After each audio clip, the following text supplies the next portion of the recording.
Shabbat Shalom and Chodesh Tov. Geometry quiz, and no fair looking to Will or Blake for the answers. I want to see if people who have not taken geometry recently still remember this. What is the most primal unit in geometry? A point. Excellent, a point. And a point has no width, no length, no depth, no direction. It's just a single, solitary, isolated point. What do you need to make something more than just a point? 2 points. 2 points. With 2 points, you have a line. All right, perfect. You all pass your geometry exam. That's great. Because if you can remember that 2 points make a line, you can now make a wall in your backyard. You can now make a road. Maybe you'll need a little bit more experience than that, but you can at least make the road straight. Right? If you take 2 points, you tie a string between them, boom, you now have a straight line. And even better than that, you know what's next. The beautiful thing about a line in its geometric purity is that it is infinite. 2 points may tell you A and B, but they also tell you every other point extending off into infinity on either end of those 2 points. That is to say, they tell you where you've been, and they tell you where you're going.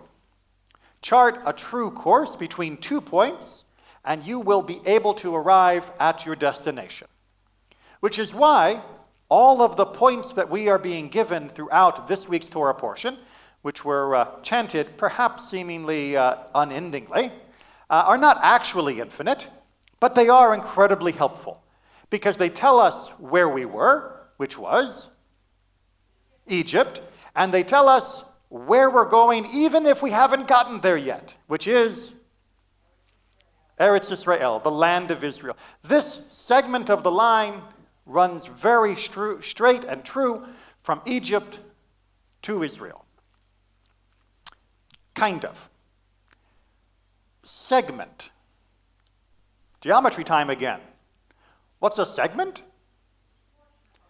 A portion of a line. Remember how I said A to B is actually part of an infinite line? Well, between A and B is limited, and that's the term segment. And the great thing about a segment is that when you reach point B, you don't have to continue down that same route. Now, you may want to, absolutely, if you're making a wonderful wall in your backyard or drawing a road between here and Tampa, you may want to keep going, but more likely than not, if you were to take Tampa as a point and Orlando as a point and draw a straight line between them for your new freeway, it probably wouldn't be the best course for that road.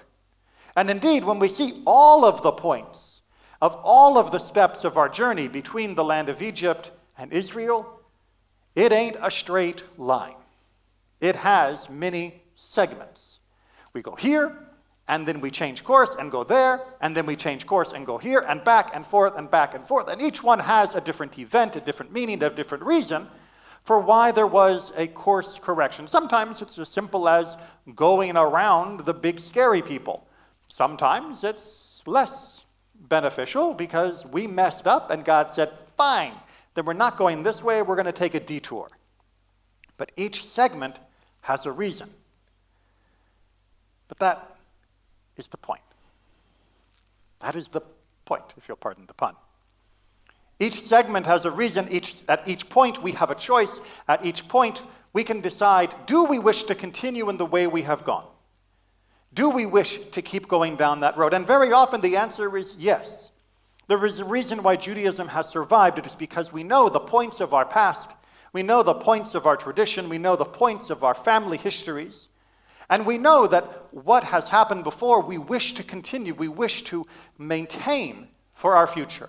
This is one reason why the program that Lawrence Morell and the Senior Schmooze Committee is running tomorrow is so important. Talking about where people are from, what experiences they had as a child, very often reminds us of exactly why we want to continue this course.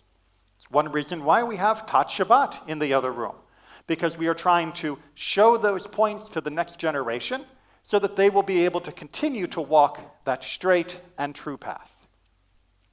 But sometimes the path you are on is not the path you want to continue on. Over this last 18 months, there have been millions of people in this country alone who have begun to realize that perhaps pre-COVID they were adding new points along the same line, the same trajectory, without even considering where it was leading them.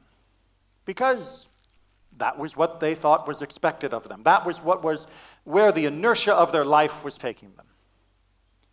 And now we are seeing, as COVID begins to loosen its grip upon the throat of our nation, that millions of them are saying, you know what? Maybe I don't want to go down that way anymore.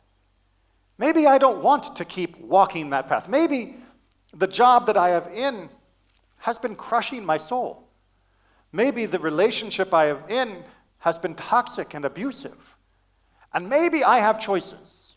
Maybe I am not a slave to the line as it is currently drawn for my life.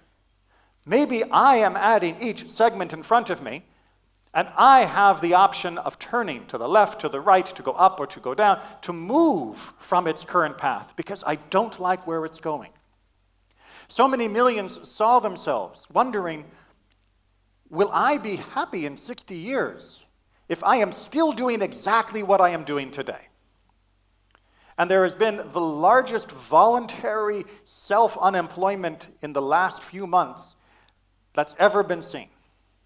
Hundreds and hundreds of thousands of people from different industries across the economy have said, you know what? Nope, I'm not doing this anymore. I am not going to continue to work. I'm not going to continue to be employed by this boss, by this organization, in this field or industry. I'm going back to school. I am changing my career. I am changing where I want to work. I'm moving closer to my family. I'm moving further from whatever it is that's causing me this pain. I am going to chart a new course. And yes, this has been disruptive.